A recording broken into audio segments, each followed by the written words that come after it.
This podcast is a member of the Place to Be Nation family. Visit us at placetobenation.com. The only place to be in your pop culture world. DC4U.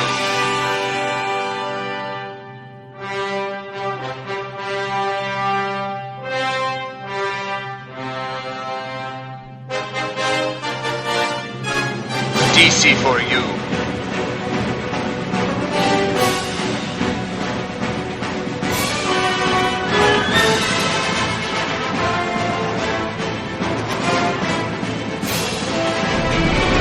DC4U.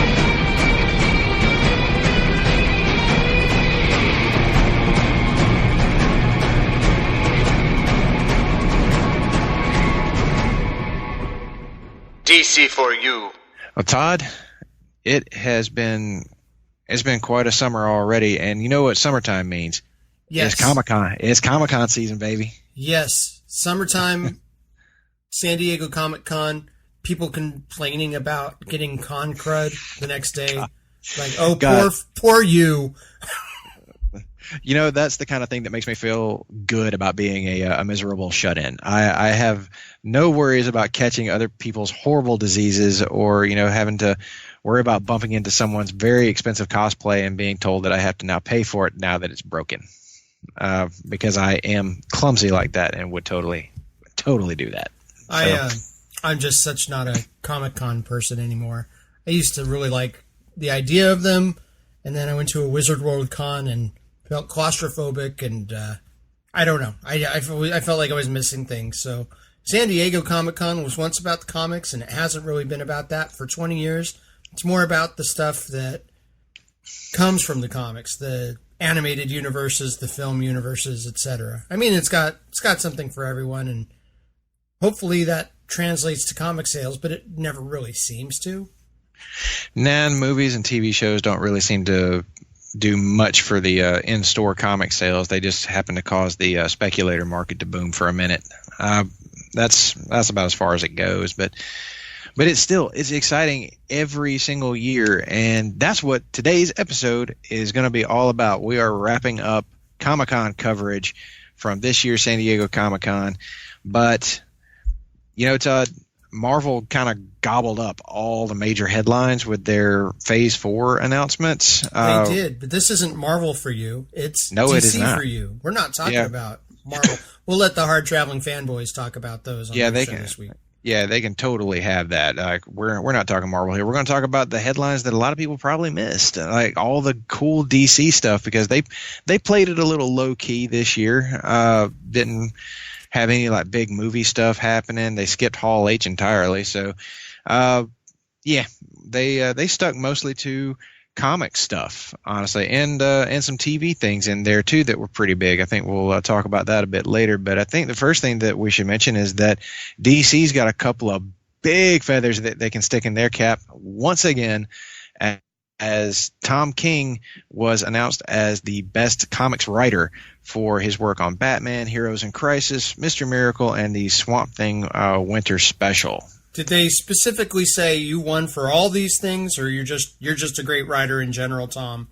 I think they were giving it to him just great writer in general, but they listed everything that he was writing. Okay, well, he certainly deserved it for Mr. Miracle. I'll say that.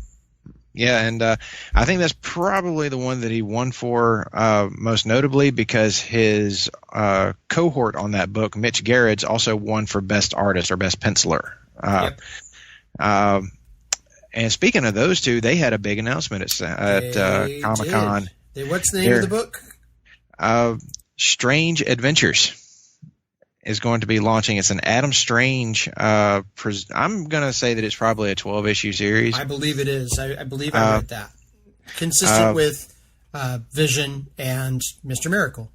Yes, and it's also King and Gerrits back together, but they're bringing in Doc Shaner to help out on art duties with this one. We don't know anything about what this book is actually about or any kind of real details as to like release date or anything other than 2020. But even though I've been trying real hard not to buy any more comics, I don't know that I can resist the pull of this one, because this is a dynamite creative team that has yet to do me wrong. Yeah, King Jared's are pretty darn good together. I like Doc Shaner and his retro style quite a bit. So looking forward to Strange Adventures. I think Adam Strange has kind of technically at an all-time high visibility. What do you think with Krypton? Oh yeah, definitely. Him being like a major player Krypton. on Krypton. Yes, he is a major force on that show. He's playing, I forget the actor that plays him, but he's real good. I really dig that version of Adam Strange. And man, it's perfect timing to get a new comic for him out there. We've also seen him in a couple of other comics recently. He's popped up in Brian Bendis' Superman run. And it's a good time for Adam Strange. I think this is a time to really strike that iron while it's hot and make him a big character again. I mean, everybody's talking about Mr. Miracle right now, thanks to King and Garrett's. I think they could easily do that for Adam Strange as well. Yeah, good news. Yeah, it is. That's fantastic news for all DC fans. Another bit of like cool news coming out of Comic-Con, which is also something that just appeared in this week's DC October solicitations, is that Brian Azzarello and absolutely wonderful artist Emanuela Lupacchino are going to be launching a brand new Birds of Prey ongoing that's using the same lineup as the upcoming movie. I'm kind of pumped for this. Azzarello knows his way around a comic book. Was some of the best Wonder Woman stories of all time. He's done Batman Damned and other things, and of course 100 Bullets, one of my all-time favorite Vertigo series. So yeah, this could be interesting too. Some synergy with the movie. Yeah, I'm looking forward to seeing what that's like. The artwork that we've seen from it so far looks really good. I really liked Emanuela whenever she was. She did a couple of things on Green Lanterns with Sam Humphries, and I believe she also did some stuff on Wonder Woman, if I'm remembering correctly. But no, it was Wonder Woman that I'm thinking of. So she is real good. She's somebody that I think's got she's one of those major up and comers. So I'm looking forward to seeing how she does the Birds of Prey. Well, and is that's going to be just a standard DC Universe ongoing, not a black label or anything like that? Yeah, no black label. This is just straight up in canon in the universe. And one of the other, we got a few other big announcements coming out of Comic-Con, like. As we all have learned recently, DC Universe not going to be touched by HBO Max. Warner Brothers is leaving it alone, saying that they're just going to keep it going. Of course, that comes with the asterisk for now. But no indications that it's going away. And we just found out that Doom Patrol and Young Justice were both renewed for seasons 2 and 4, respectively. I'm real pumped for both of these things, Todd. Yeah, Young Justice has been very popular. The Outsiders third series, or season 3, subtitled Young Justice Outsiders, did very well. People are very hyped about it. I have people in my life who are not necessarily hardcore comic book collectors, but who picked up DC Universe subscriptions specifically to watch Young Justice. So that's cool. You're going to get 2 original seasons here on DC Universe, 3 and 4 now, to add to 1 and 2. So they've doubled the lifespan of this show already. Pretty great. Doom Patrol was very popular and well received critically. Did like what I saw of it, and it's kind of in my stack of things to get to. And now that I know that it's coming back, I definitely will watch it. Critical, and who knows how the ratings did, but well enough to renew. I also heard that that's going to be on HBO Max as well. That's true. It is going to possibly stream in both places, which I think is interesting. But for me, Doom Patrol was the most fun I had binge watching a show. It is hyper insane, very not for kids. This is an adult series all the way, and man, I couldn't get enough of it. It is absolutely bonkers in all the best possible ways. So I highly, highly encourage everybody to go check out Doom Patrol, especially if you like really zany stuff. Like if you were a big fan of the Deadpool movies, yeah, Doom Patrol is right up your alley. You're going to have a lot of fun. And of course, we know that they're currently filming Titans season 2 and had a very unfortunate accident recently during a stunt testing when a stunt performer was killed.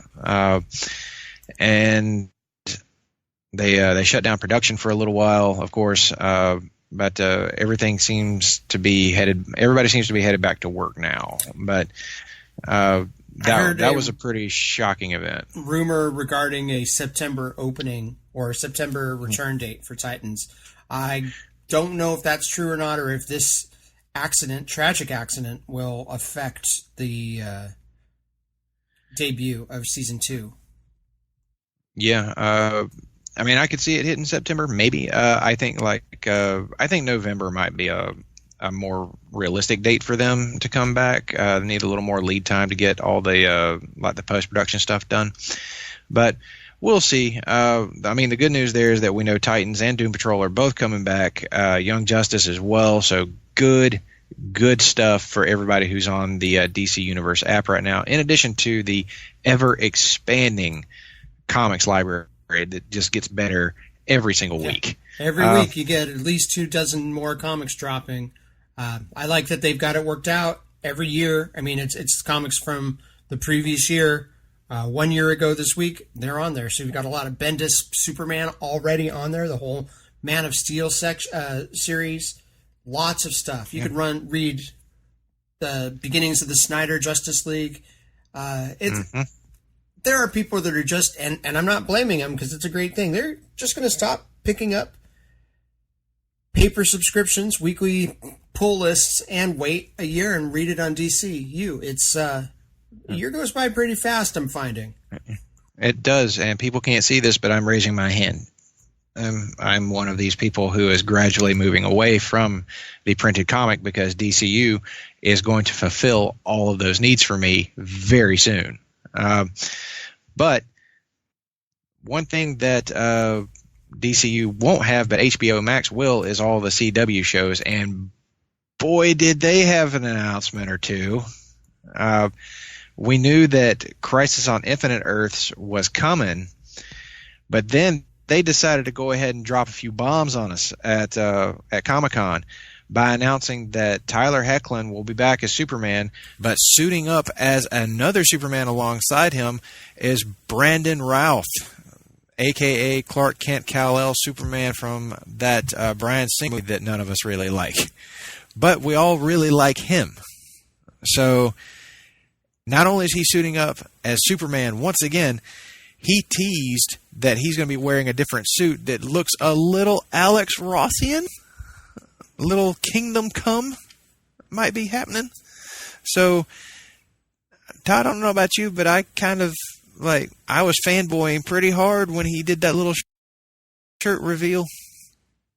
Yes, well, I'm about the biggest Kingdom fan there is, so it makes sense that Brandon would get that pull and keep the Atom off the table for a while, and he gets to be brought in from the kind of an offshoot of the, or reimagining maybe, Superman Returns, and maybe get some redemption by playing Superman in this new iteration. I like it. I'm really excited to see two Supermen together on screen at the same time. That's real cool. Man, I hope he does the Grey Temples thing too. I mean, I feel like if you're going to do Kingdom Come Superman, you gotta really steer into that. I also heard a rumor that John Kent might be part of this Crisis on Infinite Earths. Oh, not a rumor. Is confirmed. Lois Lane will be back, and she will have had a kid in her time away after the previous crossover where it was announced that she was pregnant. So now we're going to get the CW Universe debut of Superman and Lois's kid, John Kent. Man, what a time to be alive that we're seeing all of this cool stuff happen all at once. Yes. I hope Dan Jurgens and Lee Weeks are watching that show whenever it happens to see that one of their creations has been brought to life. And I gotta say, I never dreamed we'd see anything like this, and of course it's not going to be a direct adaptation of Crisis on Infinite Earths. It can't be. You don't have 50 plus years of TV continuity to draw from. Well, you could. I mean, Noel Neal or whatever. You get the old Adventures of Superman cast on.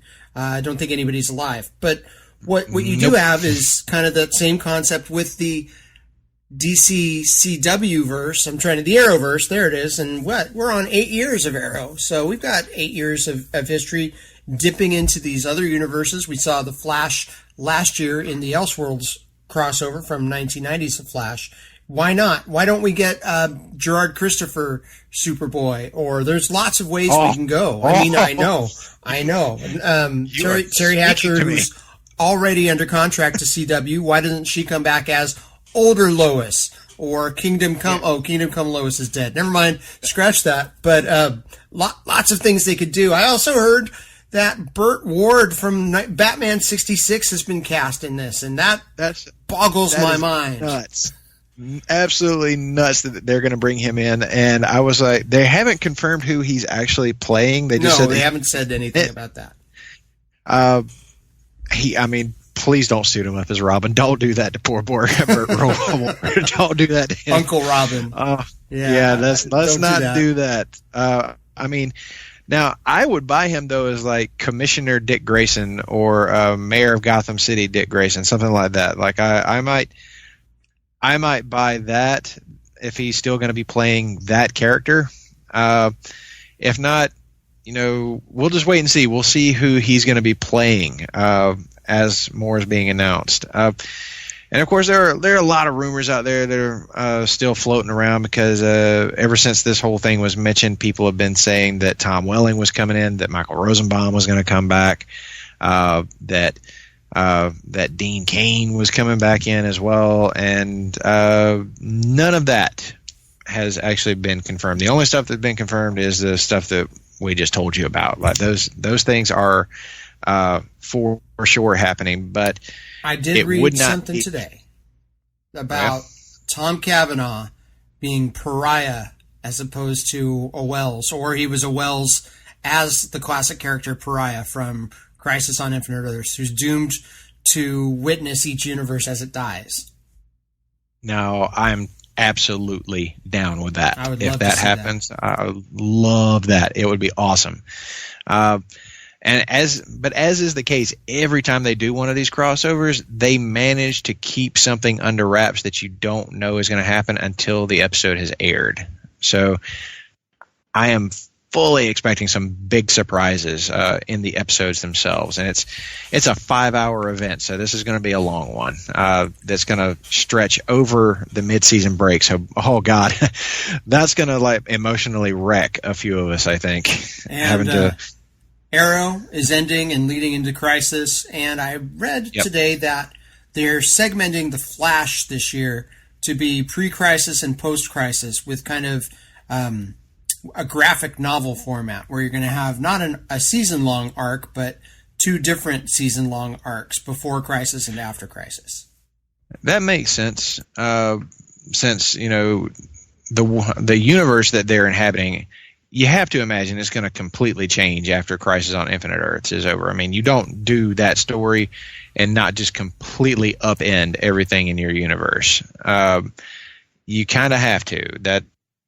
That was the point of that story. It was to consolidate things. So I'm imagining that history may get rewritten a bit on these Earths. Now, if we can have more frequent crossovers and not be contrived switching universe crossovers, I'm all for it. That was the end result of Crisis on Infinite Earths, and I hope we see something like regular crossovers where, say, John Diggle shows up on Batwoman or what have you. I mean, we've had some Arrow and Flash took place on the same Earth. Everything else has been on different Earths, so we will see. Well, and Legends of Tomorrow is the same Earth, but with different timelines. I'm excited. DCCW is my jam. Oh yeah, very, very much so. Like right now, that is the version of the DC universe that we all love. That everybody has found something to truly fall in love with and to just stick with. I got no real complaints. Arrow has been killing it lately, and of course, Arrow damn near killed Nick Duke's sinuses this week as the announcement of the return of Tommy Merlin officially happened. So, hoping he gets better soon.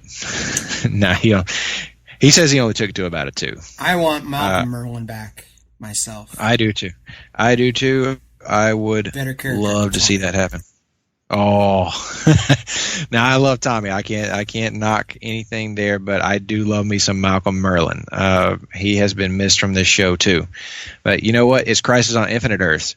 I think this is an all hands on deck situation. You got to get everybody back. Man, what if they get Man Al Bennett coming back, giving us one more shot at Deathstroke? Too. Oh God, I'm gonna lose my shit. But speaking of which, some other younger generation of fan definitely lost their shit this week as one of their favorite shows was announced to be getting a big Blu-ray remaster, and that is Batman Beyond, along with the Batman Beyond movie Return of the Joker, coming in October on Blu-ray. Going to get the big HD treatment like its sister show, Batman the Animated Series, did.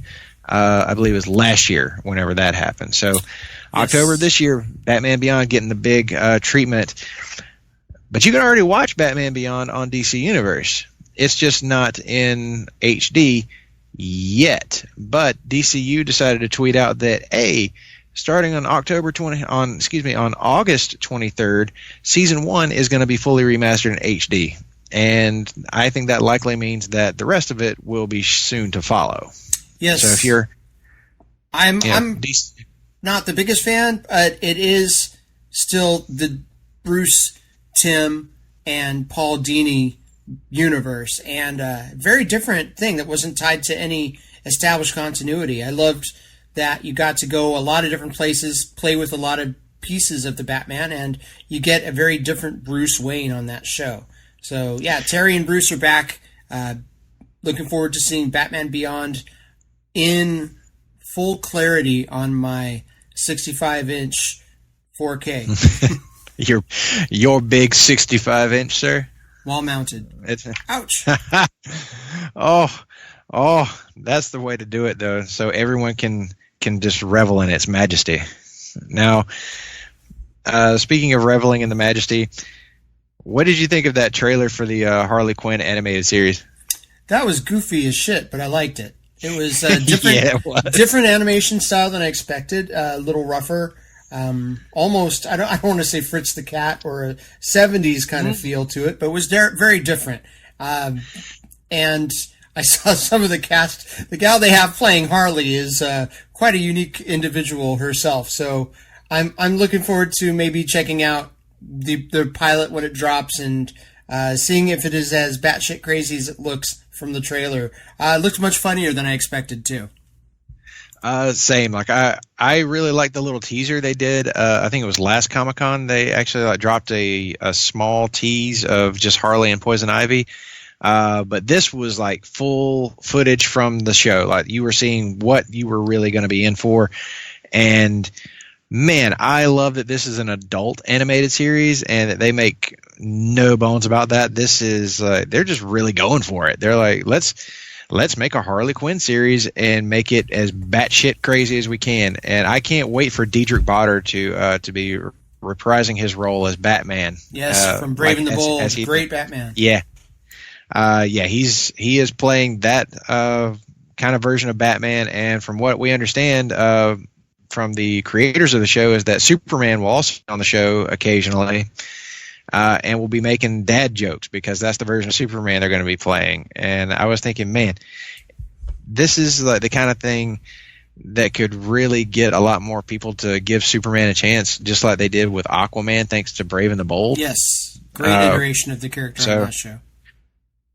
So I'm hoping, and there's a version of Aquaman coming to this show. We don't know what that's going to be like, but I'm hoping he's very Brave and the Bold-esque. He was in the trailer a few times, so I'm excited to see what all he they had do. the long hair, the long kind of crown of blonde hair, like a blonde Momoa look. But it was different. Yes. And the beard. Yes. All of that looks like fun. I'm very excited to see what they do going forward. But as tends to be the case when it comes to Comic-Con, we get all this really cool stuff happening, all of these fun things going down. But then we get one thing that's maybe not so great. And I know that this is probably a polarizing thing because I've seen a lot of people who actually really liked this thing. But I really hated that Watchmen trailer. HBO's Damon Lindelof Watchmen show. It weren't good, Todd. It weren't good. Well, I was out until Jeremy Irons showed up. And then I went, Vince McMahon gif. But we will see. I mean, Lindelof erased some of the issues I had with his storytelling with the excellent Leftovers. And Tim and I have been singing its praises for a while, but the Leftovers is as good as advertised. And I understand being burned by Lost. I think it's a more complicated situation than some people give it. And I'm going to defend Lost until I die, darn it, because I'm a Dharma dummy, for lack of a better term. I have my jumpsuit. I have my Dharma labels on everything. I was recently on Oahu, and I marked out when I went to a location that they used in filming of Lost, and I recognized it. So that was pretty awesome. But yeah. Lindelof has earned a little bit of benefit of the doubt from me. However, that was kind of a hard trailer to follow. I didn't really enjoy much of what I saw, but when Irons showed up, I went, okay, we'll see what's going on here. However, we're reading Doomsday Clock, and that's Watchmen that's more palatable for me, post-Watchmen world. So why do we need to have two after Watchmen's existing at the same time? You know, that is a fine question, especially when one is like very, very good, but unfortunately doesn't seem to ever come out on time, and one is I don't know about this, but yeah. I'm still going to watch the first episode at least. I'm not going to just write it off because of one bad trailer. I will still check this show out. Who knows? Maybe it'll suck me in. Maybe they just don't know how to cut a good trailer. And I can't say anything about defending shows that other people absolutely hate. I'm not going to don't even get me started on How I Met Your Mother and how much I still love that show, including its final episode. Or Game of Thrones. That's another one that I seem to be in disagreement with the vast majority of fans on. But that said, Lost ain't one of my shows that I'm going to defend. I got through that one. And I was like, nope. Yeah. Nope, well, one of these days we'll do a What Went Wrong with Lost cast. If I can get somebody to give it a fair shake and talk about it with me. But yes, we all love things that not everybody else loves. Please episod if I ever heard one. Yeah, probably so. Boy, I wish I had more time for Binge Please. However, moving on to my time issues notwithstanding, we have been reading and watching. What have you been reading? Oh, shoot, I just stole that gimmick. We have been. That's okay. They're not using it. Reading some comics lately. Of course, I've been doing a lot of reading for our sister show, not our sister show, but our network show, Marvel Age. So DC has a stack of comics that I have not gotten to just yet. I don't think I'm current on anything other than Doomsday Clock. Been really looking forward to getting some TV time with my DCU app and reading some comics that way, but time goes fast, and then there's something else I want to read. So what have you been reading? Man, Marvel Age does keep me busy when it comes to the reading. Thanks for those 21 books we have to read, Tim. No, I'm actually really looking forward to most of that because it sounds like fun. But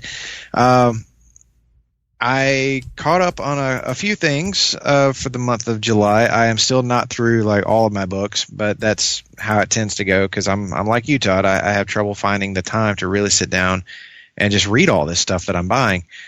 But I did pick up a couple of issues that I managed to read that were absolutely fantastic. I read the final issue of this quote-unquote season of Naomi. It wrapped up in a big bad way, fully immersing her in the wider DC universe. I am so loving this series. This new character, she is great. She is one of Brian Bendis's and David Walker's best creations. Jamal Campbell's art is just mind-blowingly good.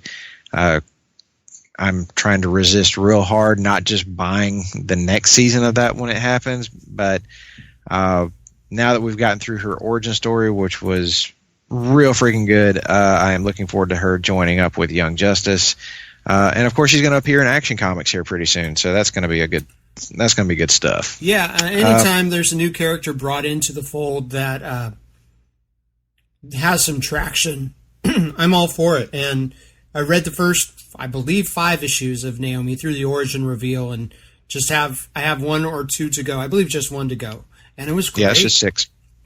But I've subscribed to all the Wonder comics so far to this point. They're just in my stack. I even heard very good things about the most recent Dial H. So that is one that I kind of wish I had kept going with. I read the first issue and really liked it, but it was one of those things where I'm justifying, adding another series. Right. But that'll be on DCU eventually. And again, absolutely. time flies. Yeah, it won't be long before all those Wonder Comics stuff is going to be on DCU, and Dial H will be near the top of my reading list, because anything that's being shepherded by Bendis at DC right now is pretty much good stuff. I've been singing the praises of his Superman and Action Comics for a while, but just before we got on this episode, I read Event Leviathan #2. Man, Bendis knows how to write a good mystery. And that's exactly what this book is. It has the word event in the title, and I think that can kind of turn some people off because they're like, oh God, not another event book. And this one, though, is like the anti-event, because there's no big bombastic stuff happening. This is all very much a detective story mystery, and they're laying out clues that if you're one of those people that's ever read detective novels, you know what to look for, and you start picking out these little things and start trying to put the puzzle together yourself. And it's very much a crime mystery where you're getting all the little evidence pieces put out there for you to try and solve it. It is brilliantly done. And Bendis writes one hell of a Batman, but I think after this issue, I want him writing a Plastic Man series. He writes that character so well. He is cracking just some of the best jokes. It comes out of nowhere at first, and then I'm just my sides are hurting from laughing. It's something I didn't expect in this kind of very serious tone type of book. But here comes old Eel to clock me over the head with a really great one-liner or two, and I'm just all in for it. I love what's happening with Event Leviathan right now. Excellent. I'm a big fan of Bendis when he gets funny. Some of the stuff he did in the Ultimate Universe, Ultimate Spider-Man particularly, I did laugh out loud. I could remember a line where Peter Parker said bad poops that I just lost my shit. And so did he. Yeah. Well, no, he was explaining to Aunt May why he was changing his clothes, why it was taking so long to change his clothes. And I wasn't expecting it. It got me good. Yeah, I'm looking forward to reading Event Leviathan. Plastic Man has a, shall we say, increased profile here of late. Gail Simone miniseries a couple months back, and a member of the Terrifics as well. Yes, and I read that Gail Simone series. It was very good as well. She writes a great Plastic Man. And when Jeff Lemire was doing the Terrifics, that was a really good book. One of the best to spin out of Metal. So Plastic Man's profile has definitely gone up, and I think Event Leviathan is only going to increase that because he's just so good in this book. But there's a lot of stuff going on with DC right now that I think we should talk about. The Hard Traveling Fanboys already talked about the Tales from the Dark Multiverse stories that are coming. Yeah. The Nightfall Redux, and what was the Death of Superman. Yeah, that's interesting stuff. Both of those look really great. Both of those are coming out in October. And one thing that is also happening in October, something that I think we may have mentioned already, certainly was mentioned on HTF as well, was the Hellblazer, John Constantine joining the Sandman universe over on DC Black Label. And that's going to be written by Cy Spurrier. I think a lot of people are very excited about that happening. Yes. Yeah, and he's a guy who's familiar with Books of Magic and those series, so that'll be good stuff.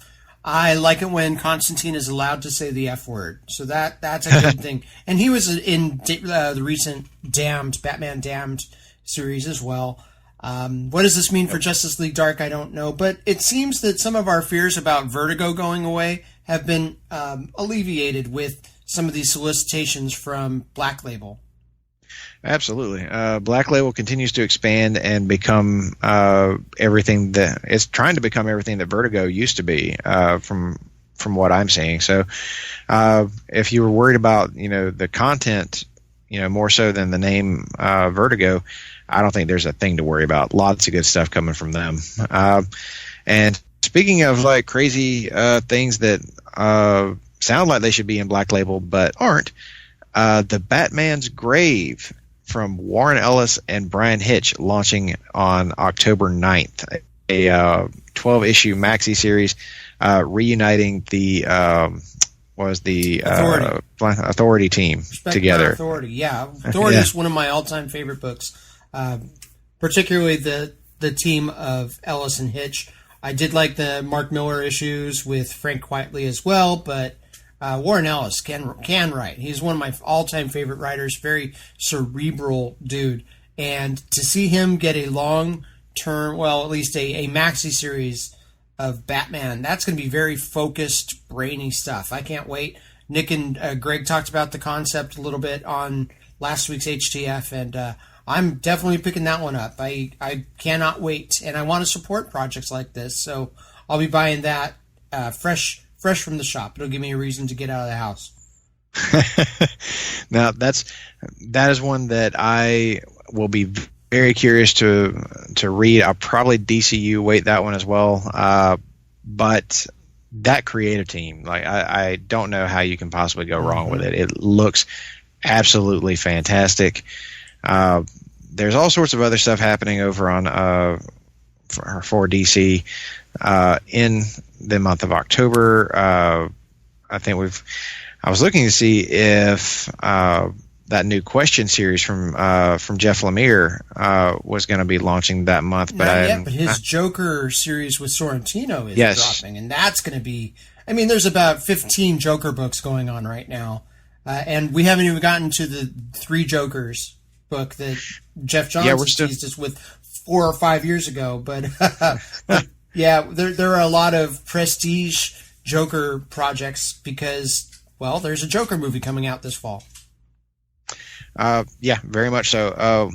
And before we kind of close, or before I close it out for the stuff that is grabbing my attention in October, one other book that I read from July that I think everybody needs to go out and try out is the new Lois Lane book from Greg Rucka and Mike Perkins. That book was tremendous. I read the first issue of it yesterday. Mind-blowingly good. It is very, of course, focused on Lois Lane, intrepid investigative reporter, and showing you why she is as good as she is. If you're a fan of good detective stories, if you're a fan of, say, the old Jessica Jones series, it kind of gives me some Jessica Jones vibes at times. You'll definitely want to check this one out, and I don't want to spoil that last page, but I'll say this: if you are a Greg Rucka fan, a Greg Rucka from DC Comics fan from a little ways back, the last little bit of this issue is going to pop you real hard. So, interesting. So, you're going to pop real hard whenever you get the implications of what it means. I have a suspicion of where you're leaning, but I won't speak out of turn. I'll tell you off air if you want to know. No, I'm not going to spoil it. I'll check it out. Good. I've heard good things about the new Jimmy Olsen series by Matt Fraction as well, but I have not read it yet. Same. I read the preview of that, and I got exactly why people like this series. I just don't think it's going to be for me. Gotcha. I think it's one of those books that's like, yeah, this might read better in a collected edition. I might actually wind up enjoying this in the long run, but I don't feel the urgency to go out and read it. Yeah, it comes off almost like a young animal solicitation. Yeah, that's kind of what I was getting from it. I was like, this is probably not for me. I will probably read it eventually, but at least when it comes to these two spin-off series from Event Leviathan, Lois Lane hit real big with me, so I'm very pleased with that. Can't say enough good things about it. So yeah, if I were to recommend any one book right now, I would say go get that Lois Lane #1. It's a great issue. Well, I'm still loving Deceased. So 1 through that's 3 of that, and good stuff with that. And apparently that's coming to an end in October. That run, and they've solicited the collection for that already. So we will see how that turns out. It's been more than just DC Zombies. It's been pretty much the ultimate I'm going to say it's Elseworlds because it feels like Elseworlds to me. That's Tale of Survival. I mean, that's what this whole Tales from the Dark Multiverse feels like to me. Is DC has given themselves an opportunity to create a new Elseworlds. We can just keep doing these stories from the Dark Multiverse as these prestige format one-shots. And it's infinite. You can just go forever and ever. Yeah. It's whatever stories anybody can come up with. You can do all of this cool stuff with any of these characters. Really, like any of these classic stories can be revisited and told in a different way. Man, how awesome would it be to retell Final Crisis in a way that doesn't suck? That's something that I would like to see. Or maybe a world where Hal Jordan never became Parallax. Boss Darkseid is. Give that one to Tom King, let him write it, and people will be just as confused. What if Kyle Rayner didn't have a refrigerated girlfriend? What if Kyle Rayner was just never Green Lantern? No. You know what? I'm going to say, if you have the opportunity, Judd Winnick wrote a very good, and I'm going to shout out to Ben, who champions this series as well. Judd Winnick's time on the Kyle Rayner Green Lantern was very good 90s comics. That's the best way I can say it. But yes, Hal's the best Green Lantern, of course. But the Kyle stories were okay for what they were at the time. Honestly, they really were. I mean, I believe you. I will probably go and check. That's on DCU. I can go check that out. Check it out. One other thing that I would throw out there, just to pop you and Ben both, what if Wally West never stopped being Flash? What if Barry Allen never came back to life? You know, redo the end of Final Crisis so that Wally is always there, or maybe Wally just doesn't disappear after Flashpoint. That would have been something. But anyway, we could go on and on and on and on with that, and I'm sure that could be a fun topic to revisit later.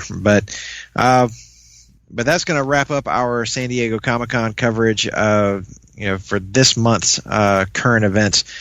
It was another good month. We celebrated Superman all month long. Hope everybody enjoyed that. Next week is going to be our break week. We are going to have, we're actually telling you that we will not be back next Thursday, but the following Thursday after that, that would be August 8th, I believe.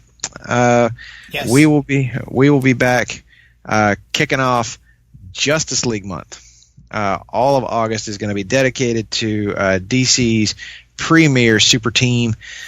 We've got an hour-long, or probably a little better than an hour-long special coming up where we take a look at Todd and I's favorite Justice League stories, writers and artists. And we're also going to have a conversation about that Zack Snyder, Joss Whedon joint, and a frank discussion about the whole hashtag release the Snyder Cut, folks. So you're not going to want to miss that one. It's going to be a good time. And of course, we're going to have some other episodes in the month, looking at some classic Justice League, looking at some another little fun ditty over on DCU. And then of course we will be back for another current events at the end of August. So with that, Todd, I think it's time to say good night, and we will see you all next time. DC4U.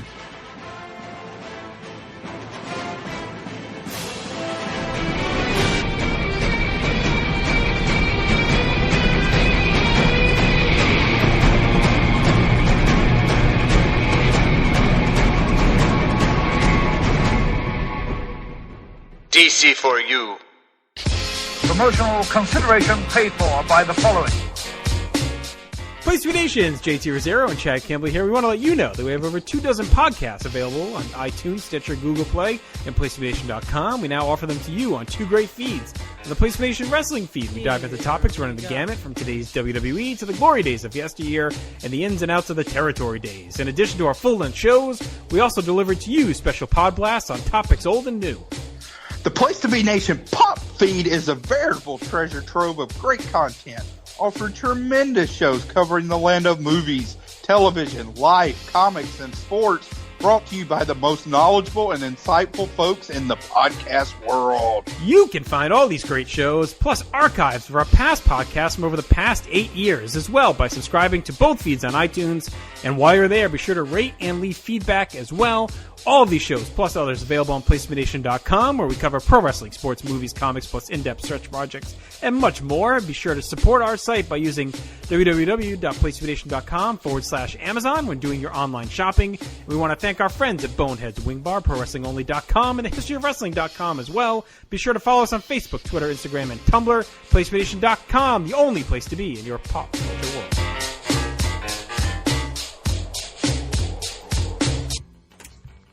Hey there, DC4U listeners. It is me, the manager, Todd Weber. I'm here to talk about everything going on at PlaceToBeNation.com, Place to Be Nation Wrestling Feed Podcasts, Place to Be Nation Pop Feed Podcasts. The Sarcastic Four. Speaking of the pod feed, here we're talking about Place to Be Nation Pop Podcasts. The Sarcastic Four, yes, them. That is me, Tim Capel, Russell Sellers, who you just heard on this show, and Nick Duke. We continue our look at 1971 with the third of our 3-part episode of Marvel Age. We are plowing through the 70s. We are going to catch, I don't know, we're going to get through 1973 by the end of this calendar year, we hope.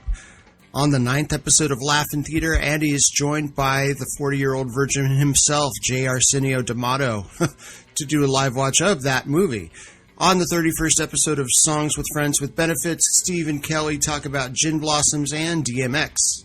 Our Traveling Fanboys continue Spider-Man Month with a look back at the 2002 Sam Raimi directed Spider-Man film. Norman Osborn, played by Willem Dafoe. Crazy, man.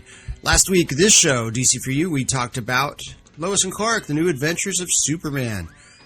And Terry Hatcher, good lord, Hatcher Matcher. Pop goes the movies, and the movies go pop when Andy and Jennifer break down Spider-Man Far From Home, the recent MCU offering. Then they looked at the future of the MCU as revealed at San Diego Comic-Con. Glenn Butler and Alana, I don't know Alana's last name, but they're back with a new spectacular, intentionally pronounced that way, review of Stranger Things Season 3. I loved it. I don't know if everybody did, but I did. It's kind of my jam. Great debate. That's a show where people say things they like and then let them stand. Nobody argues or tries to change minds and just say, this is my opinion. Let's hear yours. Found host Andy Atherton, joined by Nick Duke, Jordan Duncan, and Scott Criscolo, talking about lots of things, sports, pop culture, Batman, what have you. Jason Sherman, Andrew Helene paid tribute to the rock and alternative albums of 1994 in a special edition podcast. Speaking of 1994, on our website, Place to Be Nation's tribute to 1994 is up and running. We had a piece on Woodstock 94.